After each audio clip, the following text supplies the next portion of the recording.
Emmanuel Macron will host an international conference this Friday aimed at making sure Libya maintains its pledge to hold elections in December. The meeting will gather some 30 countries and organizations who will also endorse efforts to remove foreign forces from the country. For more on this, France 24's international affairs commentator James Andre joins me in the studio.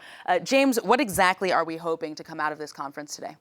Well, for the French authorities, the objective is to make sure that these elections that are scheduled on the 24th of December, that is the 70th anniversary of Libya's independence, that is why that date was chosen, are indeed held. And I quote, the Elysée want them to be undisputable and irreversible. But that is not an easy feat.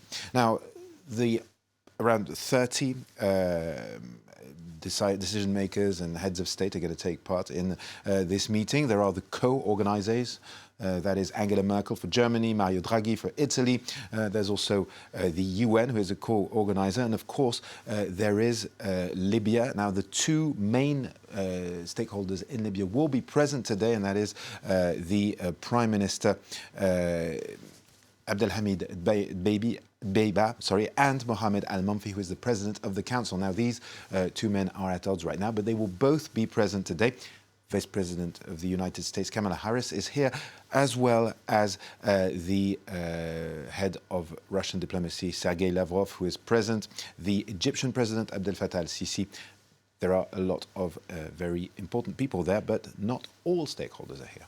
And James, there are, even if these elections move forward, there are some significant obstacles to overcome, starting with some of the domestic infighting in the country. Can you talk a little bit about that? Yes, absolutely. As you know, Libya is divided in two main camps right now. Of course, it is a mosaic of smaller militias that are holding the country, but you have the West, headed by Tripoli. The Prime Minister is indeed Abdelhamid Dbeibah. He is the leader of that camp. That is on one side, and on the other side, we have Khalifa Haftar, who is the strongman of the eastern part of the country.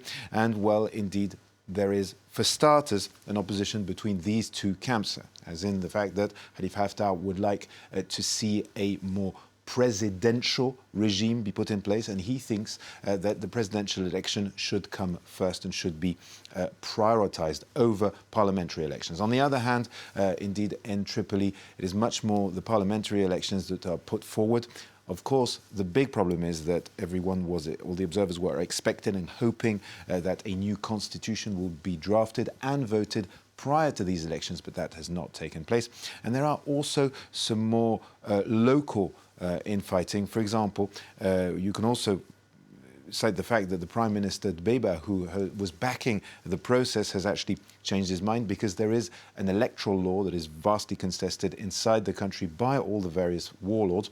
And for Prime Minister Dbeibah, well, he is contesting the fact that in order to run in this election, you have to step down of all your other functions 3 months prior, and he is now saying that he believes that is not a good idea, probably because he wants to present himself, though he'd said he would not. So, yes, there is a lot of tension, and of course there are strongmen, Haftar, but also Saif al-Islam, who for now has not spoken out. We do not know if he will be a candidate to that election, but that is also something that is very polarizing to some of the main militias in the country. And James, you mentioned that the mosaic of different factions within Libya, but the crisis goes beyond that.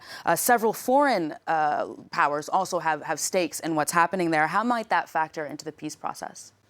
Now, that is a very, very big problem, and that is something that France is hoping will be addressed during this conference, because there are some foreign militiamen that are present inside Libya and who are posing a certain amount of problems. When it comes to the main international factions, you could cite Russia through its soldier of fortune company Wagner, who is indeed present backing Khalifa Haftar. That is on the one side. And then you have Turkey, who is another main player in this crisis, who is backing Tripoli and Dbeibah, but also basically that camp which is closer to the Muslim Brotherhood, was also backed by Qatar.